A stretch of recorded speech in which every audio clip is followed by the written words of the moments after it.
पहाड़ों पर लगातार हो रही बर्फबारी से मैदानों में कड़ाके की ठंड पड़ना अब शुरू हो गई है।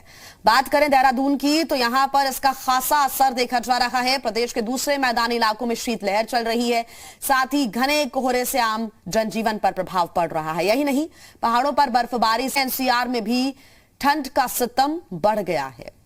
यहां बीते बुधवार को सामान्य से 3 डिग्री कम 5.8 डिग्री सेल्सियस न्यूनतम तापमान दर्ज किया गया।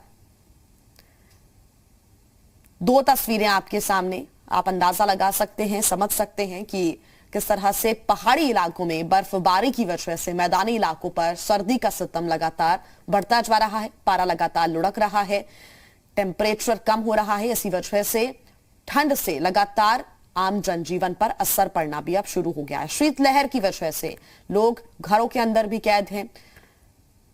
जो लोग काम पर बाहर जा रहे हैं वो भी खास तौर पर एहतियात बरतते हुए जा रहे हैं, अपने आप को पूरा कवर करते हुए जा रहे हैं।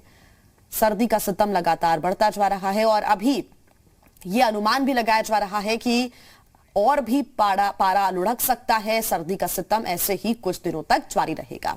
ज्यादा जानकारी के साथ जी मीडिया संवाददाता रामानुज हमारे साथ जुड़ गए हैं। रामानुज, मौसम विशेषज्ञों का क्या कहना है? राहत फिलहाल मिलती नजर नहीं आ रही है। पहाड़ों पर लगातार बर्फबारी और मैदानी इलाकों पर लगातार सर्दी का सितम बढ़ रहा है और खास तौर पर आम जनजीवन पर इसका खासा असर।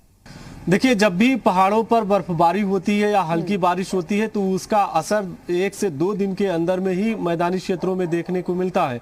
आज भी राजधानी देहरादून में कई इलाकों में घना कोहरा छाया हुआ है और जिस तरह से मौसम विभाग का पूर्वानुमान रहा है कि मैदानी क्षेत्रों में और ख़ास तौर से देहरादून, हरिद्वार, ऊधम सिंह नगर और नैनीताल के मैदानी जो क्षेत्र है यहाँ कोहरा छा सकता है, उसका असर देखने को मिल रहा है। और आपने देखा कि पिछले 2 दिनों से पर्वतीय क्षेत्रों में 2500 से अधिक मीटर की ऊंचाई वाले इलाकों में बर्फबारी का सिलसिला रहा है, चाहे वो चमोली हो या रुद्रप्रयाग हो या पिथौरागढ़, चंपावत, जो प्रदेश की ऊंचाई वाले इलाके हैं, इन इलाकों में बर्फबारी का सिलसिला चल रहा है।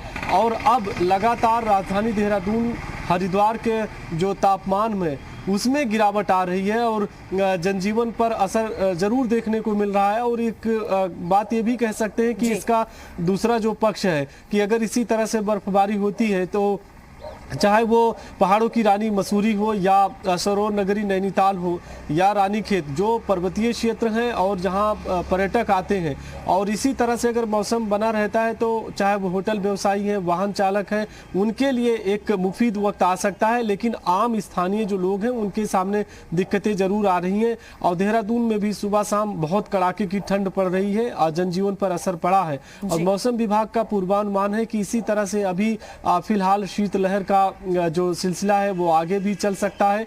तो देखना होगा कि आने वाले 1-2 दिनों में जब एक बार फिर से मौसम पूरी तरह से साफ होता है तो कैसे असर देखने को मिलता है। लेकिन इतना जरूर कह सकते हैं कि स्थानीय लोगों की मुसीबतें हैं, तो पर्यटक सैलानी जो आएंगे उनको यहाँ बर्फबारी देखने का अवसर मिल सकता है। नए साल पर आप देखते हैं कि बड़े कार्यक्रम के भी आयोजन होते हैं। ये भी देखना बहुत जरूरी हो जाता है। पर्यटक यहाँ पर आएंगे, उनके लिए व्यवस्थाएं, और जो जिनके पास घर नहीं है, छत नहीं है, उनके लिए भी सरकार व्यवस्थाएं करती है जब भी इस तरह का मौसम देखने को मिलता है।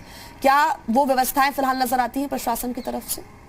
देखिए, राजधानी में सबसे पहले तो नगर निगम की तरफ से अलाव जलाने का इंतजाम है और वो घंटाघर, राजपुर रोड, आईएसबीटी और यहाँ तक कि विधानसभा के आसपास के जो इलाके हैं यहाँ अलाव जलाया जाता है। दूसरी तरफ रैन बसेरे का भी सरकार की तरफ से इंतजाम है और वो आईएसबीटी और रेलवे स्टेशन पर जो बेघर के लोग रहते हैं उनको कई बार जिला प्रशासन की तरफ से कोशिश होती है कि शाम के वक्त उनको रैन बसेरों में ठहराया जाए। और पिछले 2 दिनों से जो तापमान में गिरावट आ रही है उससे जनजीवन पर असर तो पड़ा है। अब किस तरह का आने वाले दिनों में फिलहाल जिला प्रशासन की तरफ से इंतजाम होता है, चाहे वो और बड़े पैमाने पर अलाव जलाने का हो या बेघर जो लोग हैं उनको रैन बसेरा में पहुंचाने का हो, ये भी देखना होगा। लेकिन इतना जरूर कह सकते हैं कि आजिया की जिस तरह की स्थिति बनी हुई है इससे लगातार तापमान जो है वो लुढ़क रहा है और ठंड बढ़ती जा रही है। बिल्कुल रामानुज, कह सकते हैं कि जल्द राहत मिले ये अभी दिखता हुआ नजर नहीं आ रहा है। लोगों से भी अपील है कि खास एहतियात बरतें। साथ ही प्रशासन ने भी अपनी तैयारियां अपने स्तर पर कर रखी हैं।